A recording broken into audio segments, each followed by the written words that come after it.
Assalomu alaykum. Bugungi sizlar bilan gaplashadigan mavzuimiz iqtisodiy va ijtimoiy geografiya fanining tadqiqot usullari. Mazkur mavzumizda hudud geografik tadqiqotning obyekti sifatida hamda uning geografik metodlari haqida sizlar bilan shu rejalar asosida suhbatlashamiz. Har bir fan o'zining asosiy tamoyillari, tushuncha va uslubiyatlarga ega. Ma'lumki, iqtisodiy va ijtimoiy geografiya qolaversa butun geografik fanning birlamchi tushunchasi bu rayondir. U turli darajada va yo'nalishlardagi iqtisodiy va ijtimoiy rayonlardan yoki majmualardan iborat. Biroq, iqtisodiy rayon va unga mos keladigan hududiy ishlab chiqarish majmualari kichik miqyosga ega bo'lgan sotsial rayonlardan ancha kengroq bo'ladi. Chunki iqtisodiy aloqalar kishilarning muntazam ijtimoiy munosabatlariga nisbatan kattaroq hududda amalga oshiriladi. Bu o'rinda sotsial rayon yoki muhit, hududiy majmua sifatida mahalla, turli xil kishilarning jamoasi, muayyan kasb yoshga mansub aholining hududiy birligi va boshqalarni demak ko'rsatishimiz mumkin. Iqtisodiy rivojlangan mamlakatlarda 20-asrning 50-yillaridan iqtisodiyotda mikro va makro tahlil bilan bir qatorda alohida ijtimoiy-iqtisodiy, tarixiy tarkib, tizim sifatida mamlakat hududlarini o'rganish boshlandi. Natijada iqtisodiy fanlar tizimida mustaqil mintaqaviy iqtisodiyot va boshqaruv fani shakllandi va bugungi kunda ham izchil rivojlanib bormoqda. Har bir fanda shu fanning tub mohiyatini ochib beruvchi tushuncha bo'ladi. Jumladan, biologiyada hujayra, matematikada son, fizikada materiya va energiya, iqtisodiy va ijtimoiy geografiya fanida esa bu tushuncha hudud va mintaqadir. Hudud yer sharining ma'lum bir qismi bo'lib, o'zining geografik holati va boshqa tabiiy belgilariga ko'ra ajralib turadi. Hudud tushunchasi akvatoriyada, ya'ni yer sharining suv bilan qoplangan bir qismi, aerotoriya, yer shari atmosferasining bir qismi kabi tushunchalarni to'ldiradi. Ayni vaqtda hudud, akvatoriya va aerotoriya tushunchalari birgalikda geotoriya tushunchasini hosil qiladi. Hudud tushunchasining g'oyat murakkab va kattaligi uni mintaqalarga bo'lib o'rganishni taqozo qilmoqda. Mintaqa tushunchasi ilmiy adabiyotlarda ko'pincha region ko'rinishida uchraydi. Chunki region baynalminal so'z bo'lib, lotincha o'lka ma'nosida keladi. Mamlakatimizda nashr etilgan ilmiy tadqiqot ishlarida umum iste'moldagi region atamasi mintaqa termini ko'rinishida qo'llaniladi. Mintaqa bu umumiy xususiyatlarga ega bo'lgan yer maydoni bo'ylab 100 dan ortiq ma'noga ega. Shuning uchun ham aynan mana shu so'zlardan biz fan nuqtai nazarida juda ko'plab foydalanib kelyapmiz. Geografik fanlar tizimi tadqiqot jarayonida ko'plab metodlardan foydalanadi. Ularni shartli ravishda 3 ta katta guruhga bo'lish mumkin. Ular geografik metodlar.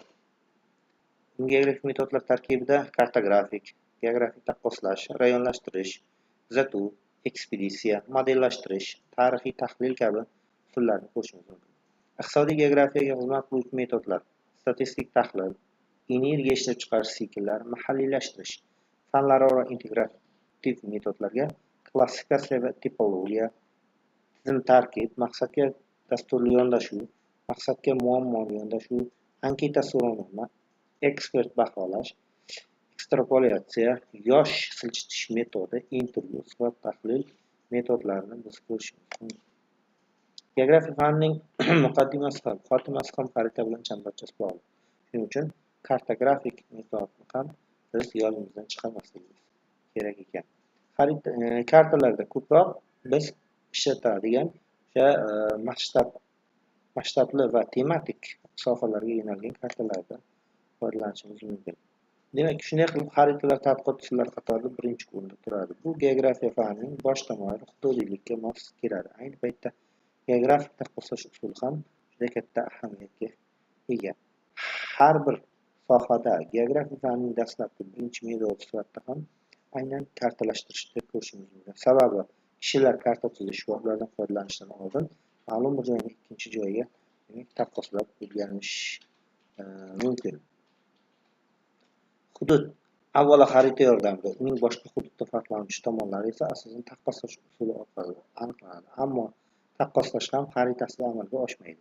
Chunki ko'rsatilayotgan obyektlar faqat xaritada o'z inkosini topadi. Shu bilan birga ta'kidlash lozimki, ilmiy tadqiqot hamma vaqt o'xshashliklardan o'xshamaslikdan, o'xshashlikni, umumiylikdan aniqlikni talab qiladi. Shunday qilib, geografiyada, shu jumladan ijtimoiy geografiyada rayonlashtirish usuli ham yetakchi ahamiyatga ega. Zero rayonsiz geografiyani tasavvur qilib bo'lmaydi. Geografiya fanining tarixi sirasi aytganda rayonlar tarixi demakdir. Demak, rayonlashtirish usuli ham eng muhim usullardan biri hisoblanadi. Bundan tashqari, kuzatuv usuli geografiya uchun an'anaviy ahamiyatga ega, chunki geografiyada asosan bevosita ko'rish, kuzatish, jonli mushohada yuritish muhim ahamiyat kasb etadi. Masalan, biror shaharga safar etilsa, uni atroflicha har tomondan turli chekklarga chiqib ko'rish muhimdir. Agar sayohat qiluvchi shahar markazidagi mehmonxonada uzoq muddat to'xtab qolsa, ham uni geografik jihatdan o'rganadi deb bo'lmaydi. Buning uchun shahar to'g'risida, uning hududi, ichki tafsilotlari, tashqi qiyofasi bo'yicha to'la tasavvur hosil qilish kerak. Ekspeditsiya usuli o'rganilayotgan obyektda daliliy ma'lumotlarni to'plash va tartibga solish bo'yicha eng yaxshi usul hisoblanadi. Bu qadimdan ham bu usuldan foydalanilgan, hozirgi kunda ham foydalanib kelinadi. Xo'p, modellashtirish geografik fanda ko'p qo'llaniladigan usul bo'lib, uning mazmun mohiyatini anglash uchun avvalo modelning o'zi haqida demak tushunchaga ega bo'lish talab qilinadi. Model so'zidan olingan bo'lib, o'lchov degan ma'noni bildiradi. Bu biron bir obyekt yoki obyekt tizimlarining obrazli majmuasi. Masalan, yerning modeli globus deb qo'yamiz.